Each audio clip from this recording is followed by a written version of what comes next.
only in 1959 is when Singapore gained internal self-independence from our British, our colonial rule.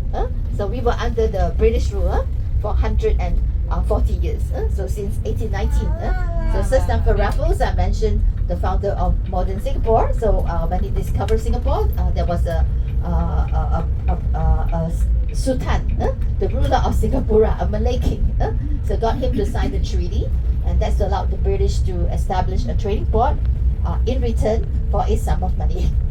So that the king actually sold Singapore over to the British, okay? And that was how the break. Yeah, so if that treaty didn't take place, Singapore probably belongs to Malaysia, because we're just a little island of Malaysia. So Singapore is quite a miracle. So that treaty changes our destiny. Yeah, so Raffles came and modernized Singapore. So all these buildings are built during the British rule. Yeah, all these shophouses, they're all about 100 years old today. All built during the British rule. So it's only in 1959, after the Second World War, 1959 is where we gained internal self-independence, headed by our late founding father, Mr. Lee Kuan Yew. Have any of you heard of him? So he's the man behind Singapore success story. He literally bettered our lives. So in 1960s, Singapore, we were very poor. Yeah, and we were also termed third world. And he described Singapore then, we were just a mud flat. There wasn't any tall buildings, all the shop houses. Yeah, tall buildings only sprang up in the late 70s. Yeah, okay. So here we reach. This is the Tien Hoa King Temple, and this street is called Tolok Street. So I want you to imagine how in front used to be the sea, and how the early Chinese immigrants came in 1821. My forefathers. This temple wasn't here. So what they do, they burn some joss sticks in honor of Ma Chu Po. So Ma Chu Po is known as the goddess of the sea. So thank her for a safe journey to Singapore and seek a blessing in a new land. So it took them 10 years to raise up money to construct this temple in the 1830s. So that's how this Tien Hoa King Temple was founded. So when you walk in, you will see three gods. Okay, the main one, always the center one, is the main deity, and she's being dressed like an empress. Yeah, she's being dressed like an empress. So that's how they like to dress their gods up, looking like emperor and empress. Because they believe that if emperor and empress can live in nice big palaces, why not their gods? So that's why Chinese temples are throughout the centuries, they never changed. So they actually resemble those nice big Chinese palaces back in China, where the emperor and empress live. And you can also see a lot of dragons, isn't it? And I'm sure everywhere you go, you see a lot of dragons, right? So if you're wondering why so many dragons, all around. Well, because this year the Chinese horoscope is the year of the dragon. Yeah, every time when we have year of the dragon, is baby boom's time. Because the Chinese believe that it will bring good fortune to the family. So the couples, they want to try for baby, hoping for a baby boy, but not a baby girl. It has to be a boy. Color, because red is a very auspicious color, symbolizes good luck, prosperity, and happiness for the new year. So for those Chinese who worship the Chinese gods, so what they do, they'll hang the red cloth and 2 lanterns outside their door. Yeah. Yeah. So we can take bitter gourd. There's this vegetable, very bitter gourd, but it's very good for health. So no bitter gourd for Chinese New Year. Okay. And then we have this called the prosperity salad. Yeah, so it's our tradition. We mix, all the salad together, and then we will call all the good names. A happy, prosperous year, good health, whatever we can. All the good words. So during the Chinese New Year, 15 days, we cannot say anything that is bad. Yeah. Another tradition is like, the first day of the Chinese New Year, we cannot sweep the floor. So if we sweep the floor on the first day of Chinese New Year, means we are sweeping away all the bad luck. So a little bit of superstitious here and there. And then there's this meat we call bak kwa. It's red in color, squarish, and now a lot of even our visitors will buy and bring home. It's a sweet barbecue meat. So it's naturally red. So red is a good color, right? Auspicious, and it's sweet. Yeah. So it's a must in every home to have that. We call the bak kwa.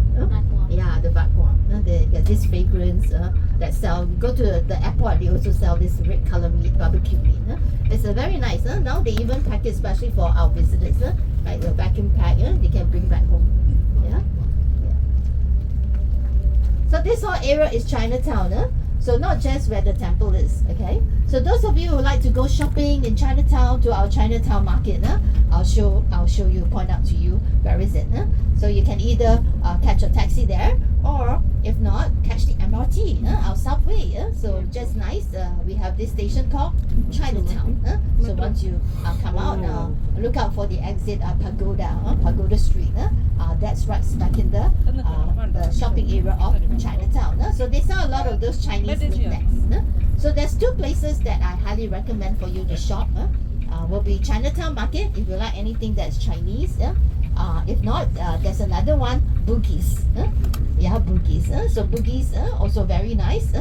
Sell a lot of clothing, cheap and good. So you can already see on the left. So this South Bridge Road. Okay. So again, all these shop houses. If you go to Little India, we have also like Kampung Glam, the Malay area. It's all the same. This kind of shop house concept. So we have three cultural ethnic places: Chinatown, Little India, and the Malay area, Kampung Glam.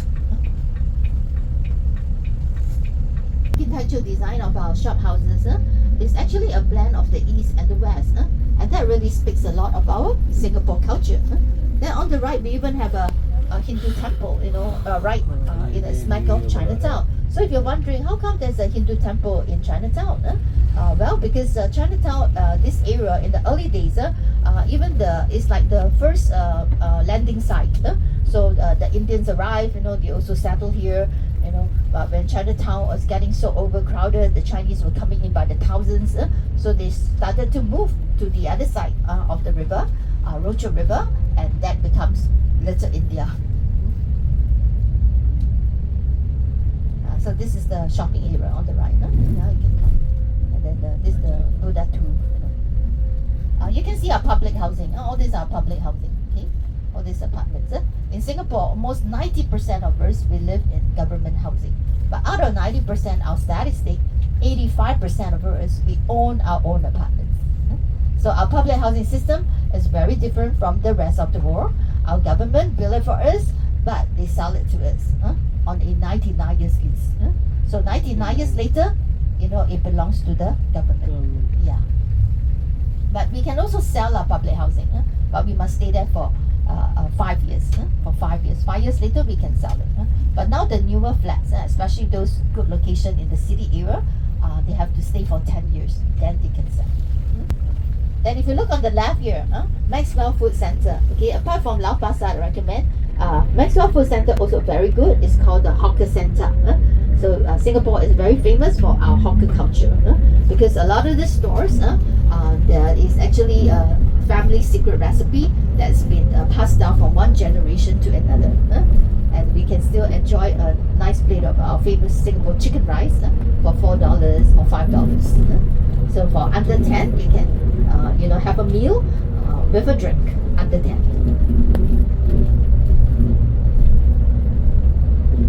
Okay, so you can see more of our historical buildings. So from 1819 right up to 1942, Singapore, we were under the British rule. 1942 to 1945, Singapore fell into the hands of the Japanese. So in 1959 is where we gained eternal self-independence, headed by our late Mr. Lee Kuan Yew. But one time in our history, folks, do you know we were part of Malaysia? In 1963, we emerged from Malaysia to form the Malayan Federated States. But we broke off on 9 August 1965 to become an independent republic, Singapore. So 9th of August is our National Day. And over to the left here, this is the most expensive public housing in Singapore. It's called the Pinnacles. Okay? It's being designed like a condominium. Don't you think so? Not like the simple public housing design. So it's called the Pinnacles. But Pinnacles are really at least 10 years